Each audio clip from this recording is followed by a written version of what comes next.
Hey guys, welcome back to another episode of Rugby League Outlaws, brought to you by LeagueUnlimited.com and Zero Tackle. Dan, why are you looking so sad? Miss Rugby League, Terry. You miss Rugby League? Well, I have some outstanding news for you then, Dan, because we are now weekly. We've got the go-ahead. We're on the channel every week. Oh, well, that makes me feel better. And to make it even better for you, let's get a news story that's going to bring warmth to our heart. Cronulla have signed Cameron McInnes on a 4-year deal. Not content with taking their home ground, we've also taken their captain, and boy, does that make me feel good. And it feels great. And then there's talk come out today. There's going to be a swap. We're trying to make a swap for round one. Get Cam McInnes for 5 years. Oh, can you imagine? Absolutely mugging them off on the hill.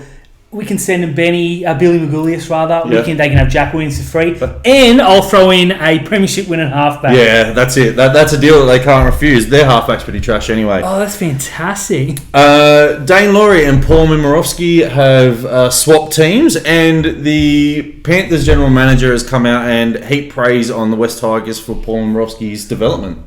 Take a look. Oh, jeez. Yeah, but mate, I mean, that's great that they rate the Tigers so highly. That's a fantastic little tidbit. It is, yeah. Look, players acting up, still annoying me. They still just can't keep their stuff together. It's like they didn't watch the show, 2 weeks ago, and they've come out and said, you know what, Terry, sorry, but we have to be back in court. And I mean, we don't even have enough paper to describe the player indiscretions. And they're so minimal, these just behave. And it all happened on the one day. The McInnes came out, and then we had atrocity after court appearance. But we had Cameron McInnes. McInnes Day on my birthday, nonetheless. Trump's all happy birthday, Terry. Thank you. 21.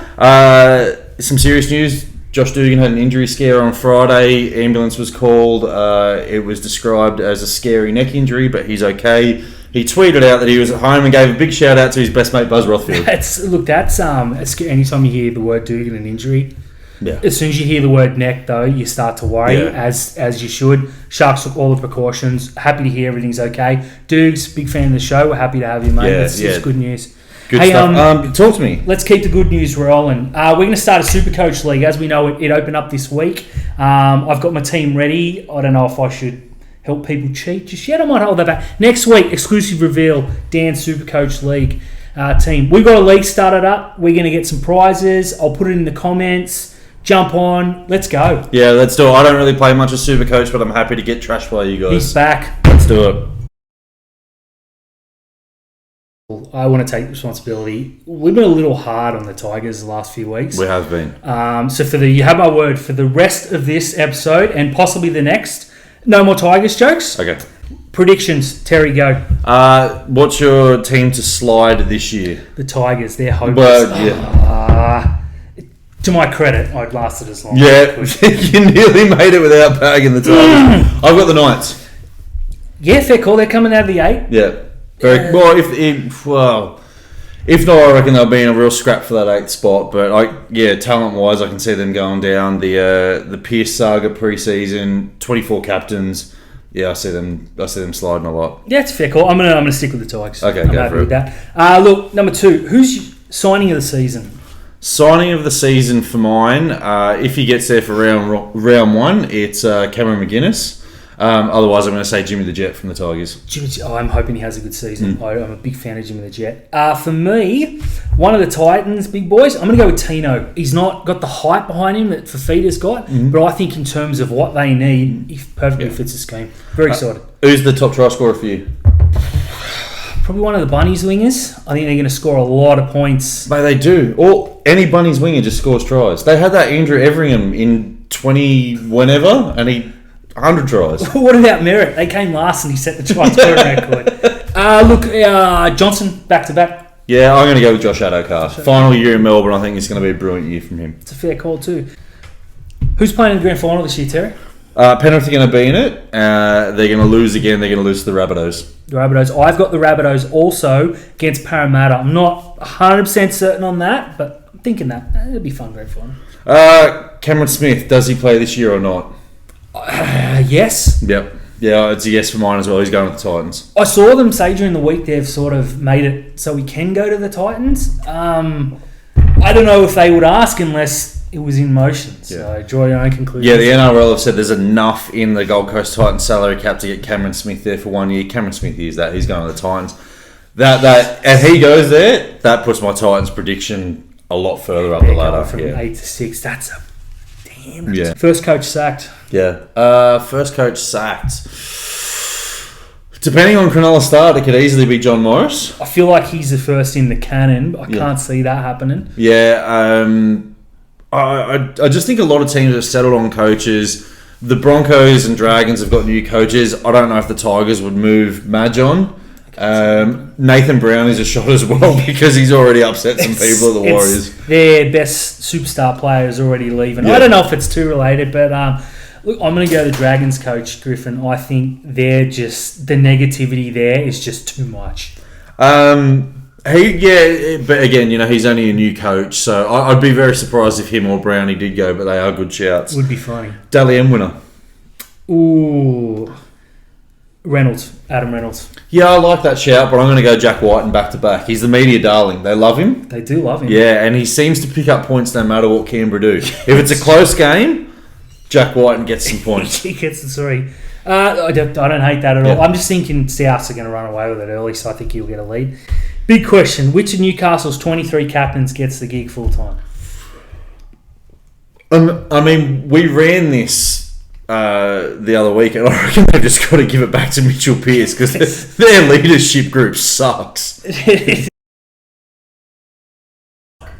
that time of the week where we come to our viewer questions for Molly. Now, before we go over to him, I had to have a word with him last week about his answer about the Cronulla Sharks. So this week we asked Molly to wear a Sharks jersey just for a little bit of retribution. So here's your question, Molly. Hey Molly, Beck here. My question's about the NRLW and if you think it's ready for some new teams and some expansion. And if so, what teams do you think are going to be in that discussion? Cheers. I think it's quite outrageous that we've only got 4 teams in the comp. I think we saw last year where the Roosters played the Broncos the week before the grand final, and then they played again the following week in the grand final. And I just still can't work out how that comes about. So as far as I'm concerned, it definitely needs to expand. I think it's really just tokenism at the moment, having 4 teams. I think you've got to have at least 8 teams, preferably 10. The problem is the league is looking to cut costs, and it's not a money-making venture as yet, the women's comp. But as far as which teams, I think the one-team towns for sure, Brisbane, Melbourne, Newcastle, get them all involved. Maybe 1 or 2 Sydney teams, and let's have a fair income competition. Well, we got you, mate. We talked about expansion in the women's game. Let's talk about the men's. Brisbane Jets seem to be on the everyone's tongue. What are your thoughts? Well, guys, expansion has been a hot topic in rugby league the last few days, and there's no doubt it's one that excites a lot of people because to get our great game to grow is what we're all about. We've got 16 teams at the moment, obviously. We're looking at a 17th team. What I can tell you is that the 16 teams existing in the comp, they don't want any more teams because what it means is the pie, if you like, is currently sliced 16 ways. They all get a slice. You add a team, the pie is suddenly sliced 17 ways. And that means they all get a little bit less. And as we know, rugby league clubs, they're all about what's in it for themselves rather than the good of the game, which is just a sad reality. But as far as which team to come in, I think a second Brisbane team is, the most logical, played out of Suncorp on weekends when the Broncos don't play. But again, the Broncos don't want another team in Brisbane. They want Brisbane to themselves. You look at during the Super League War, the Crushers were there. As soon as the Super League War ended, the poor old Crushers died, and the Broncos had Brisbane to themselves. But also look at areas like Central Coast. I wouldn't rule out Perth. I wouldn't rule out Adelaide. I can see maybe 2 teams coming in, and how good would that be? As far as I'm concerned, the more the merrier. It's a chicken-shaped shark. Last warning. Oh, Cheers, Molly. But you are on your last warning. Dan, let's talk some footy, and we've got to review the teams that we think are going to come 12th and 11th this year. Who have we got at 12th? Got the Bulldogs. Yeah, I think, Little improvers, not big improvers, medium improvers. yeah, lots of heart, lots of spirit in this team as well. I still think Trent Barrett and the Dogs, whilst they're in the right direction, you've probably got 2 years away before they can play some finals footy. Look, I agree. They've had some smart signings. I like Kotrick. I like him at centre. Get him involved more. I love young Flanagan. Disappointed he didn't come back. They could have had Jeff Townsend. And the fact they got Corey Allen, it's a good huge. signing for them. I think they're missing a genuine 6 and a genuine 9. Absolutely. Yeah, and if they can get Matt Burton tomorrow, they're a completely different side for mine. They get Matt Burton next year and they get Josh Addo-Carr, but I still think that number 9 is going to be critical for them. And their forward pack as well. There's players in there that you don't recognise. There isn't. I don't recognise this Antony that NRL.com insisted will play round 1. Mm-hmm. I do have an issue here with Ogden playing off the bench. Why would you put a winger on the bench? It just makes no sense to me. He's tall, I get it, but a winger on the bench? What are you looking at me like that for? Look, I'm pretty sure Ogden's a forward. Isn't he the tall bloke? No, you're thinking of Jade Knockenball. Yeah. Who's coming 11th? 11th, I got the Warriors. Yeah, look, I got the Warriors too. I think this side are brave, etc., etc. They don't have enough points in them to trouble the big sides. No, I like the fact that they got Ewan Aitken, and then I really didn't understand that they got rid of Patrick Herbert, who was probably their best centre last year. That makes sense. Yeah. Look, Roger Tuivasa-Sheck has finally admitted that he's ruined his career by signing for the Warriors by going to play rugby and ruining his career further. You want to talk about a team that has no halves, no spine, no 9, no 7, no 6. They will shock you with their enthusiasm. Absolutely, a few wins there. And their forward pack's big and aggressive, but as we've seen last year, it doesn't matter how big and aggressive your team is. If you've got no fitness and stamina and you can't move sideways, you're gone. That's true. I love Tohu Harris, probably the most underrated forward in the game. He's fantastic. I love Katoa off the bench. Murdoch Masilla's a monster. Fanua Blake is a game changer. Yeah, I know you don't like him, and that's hard for you to say, but him going into that Warriors pack, look, if this was back to the 2 referees, no 6 again, you're kind of looking at this forward pack going, it's probably a pack that can take you into the top 8. Now you're just looking at it going, that's too big for the current rules. And you just have a look at a side like Cronulla, who made every single one of their forwards lose 10 kilos. That's a very good point. They've got a lot of smaller players on the bench. I think a lot of their bigger players won't play as many minutes as you expect. I love Sirinen. He's a great sign. Yeah, I was really shocked when that happened. I love the wingers. Yeah. A lot of points there. A lot of points in the air. I can't see the ball getting to them. There's a lot of points there, but there's not the creativity to get those points. Wade Egan's not going to get over 5 try assists. You wouldn't bank on either of their halves getting 10 try assists, let alone between them. Yeah, I think heart will get them over the line in games, but not enough. They got some wins in them, just not enough to make the 8.